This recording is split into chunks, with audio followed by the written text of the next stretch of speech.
बिस्मिल्लाहिर्रहमानिर्रहीम।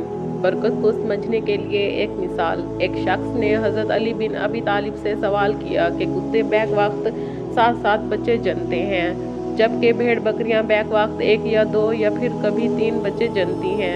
इसके बावजूद भेड़ बकरियों की तादाद हर जगह कुत्तों से ज़्यादा होती है। हालांकि हम आए रोज़ भेड़ बकरियों को ज़िबा भी करते हैं, कुर्बानी करते हैं, फिर भी हमेशा कुत्तों से ज़्यादा होती हैं। हज़रत अली ने फरमाया, यही चीज़ बरकत है।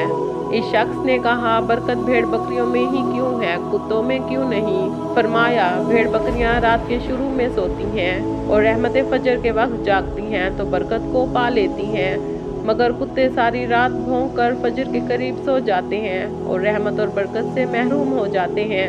मैं तुम्हें नसीहत करता हूँ कि रात को जल्द सो और सुबह जल्द उठो, यही रिज़्क और औलाद में बरकत का ज़रिया है।